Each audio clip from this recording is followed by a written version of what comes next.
Halo anak-anak, salam sehat anak-anakku kelas 8 semua. Pada hari ini kita akan belajar tentang bagian yang kedua atau bab yang kedua, yaitu Yesus mewartakan kerajaan Allah. Jadi di bab kedua ini Yesus mewartakan kerajaan Allah. Setelah di bagian yang pertama atau bab yang pertama tentang pribadi Yesus Kristus. Untuk itu marilah kita berdoa terlebih dahulu untuk mempersiapkan hati kita agar kita semua siap untuk menerima pelajaran. Marilah kita berdoa.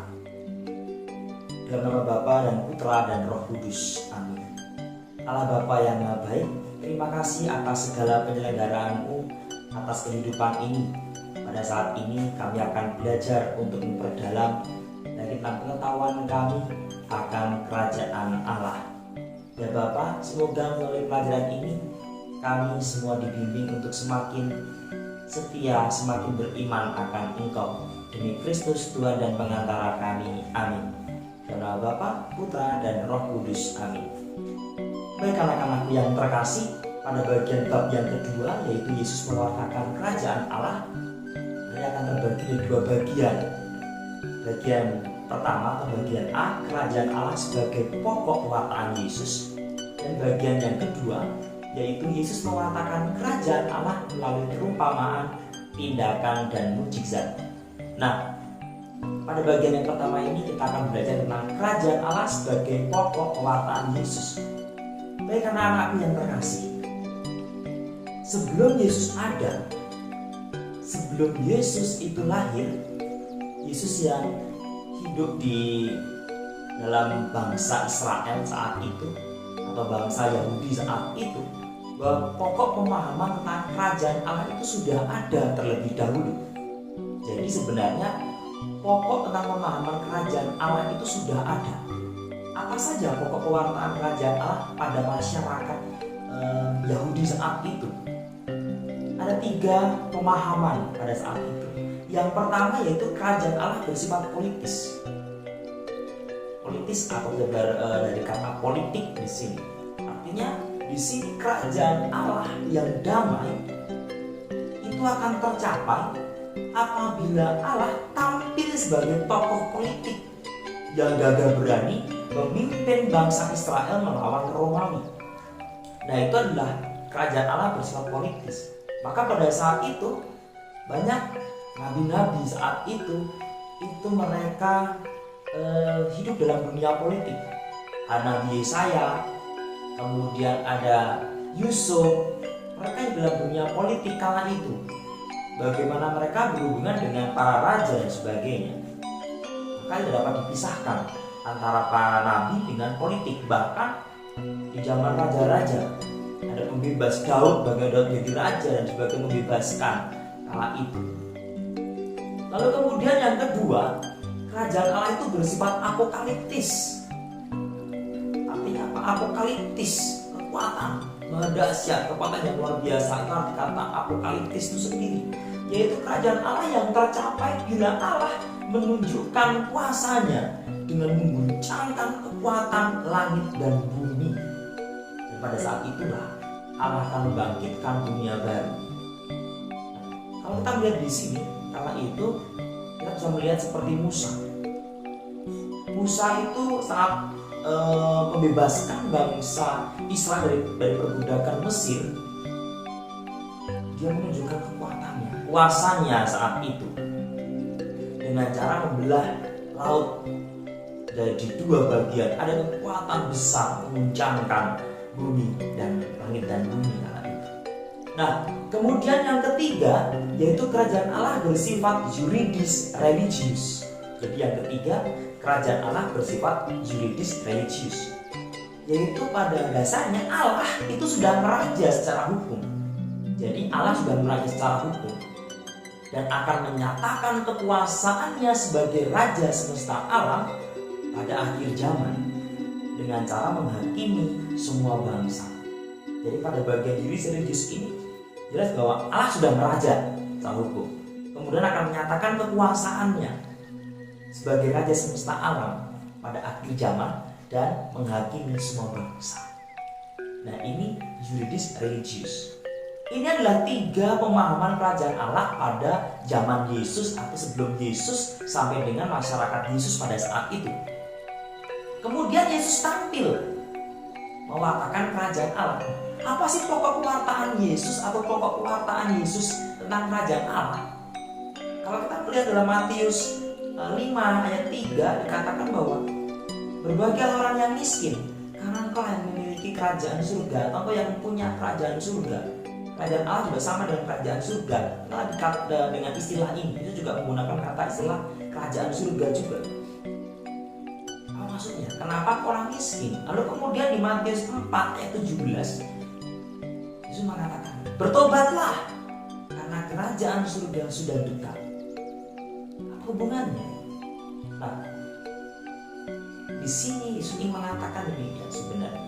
Kalau kita melihat ada banyak sekali sebenarnya istilah kerajaan Allah atau kerajaan surga yang di dalam keempat Injil, khususnya 3 ini sangat kelihatan sekali. Matius, Markus, Lukas, dan Yohanes.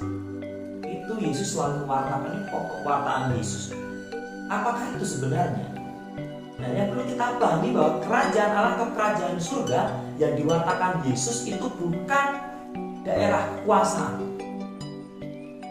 Artinya bahwa Allah itu benar-benar hadir tampil sebagai raja, bukan untuk menghukum, tetapi untuk menyelamatkan. Nah, untuk lebih mendalam lagi, anak-anak yang terkasih, silakan buka kitab suci. Anak-anakku bisa membuka di Lukas 4 ayat 16 sampai dengan 21. Di Lukas 4 ayat 16 sampai dengan 21, Bapak akan bacakan. Ia datang ke Nazaret tempat ia dibesarkan, dan menurut kebiasaannya pada hari Sabat ia masuk ke rumah ibadat, lalu berdiri hendak membaca dari Alkitab. Kepadanya diberikan kitab Nabi Yesaya, dan setelah dibukanya ia menemukan nas di mana ada tertulis, Roh Tuhan ada padaku, oleh sebab ia telah mengurapi aku untuk menyampaikan kabar baik kepada orang-orang miskin, dan ia telah mengutus aku untuk memberitakan pembebasan kepada orang-orang tawanan dan penglihatan bagi orang-orang buta, untuk membebaskan orang-orang yang tertindas, untuk memberitakan tahun rahmat Tuhan telah datang. Kemudian ia menutup kitab itu, memberikannya kepada pejabat, lalu duduk. Dan mata semua orang dalam rumah ibadat itu tertuju kepadanya. Lalu ia mulai mengajar mereka, katanya, pada hari ini genaplah nas ini sewaktu kamu mendengarnya. Demikianlah Injil Tuhan. Anak-anak yang terkasih, kita lihat di sini Yesus membaca ada beberapa ayat yang dibaca, yaitu tentang Roh Tuhan ada padaku, Roh Tuhan ada pada Yesus, mengurapi aku untuk memberitakan pembebasan pada orang tawanan, memberikan penglihatan pada orang buta, membebaskan orang-orang yang tertindas, memberikan tahun rahmat Tuhan telah datang. Jadi kerajaan Allah sebagai rahmat atau tahun rahmat Tuhan yang telah datang. Tahun rahmat Tuhan yang datang itu apa? Dalam bentuk apa?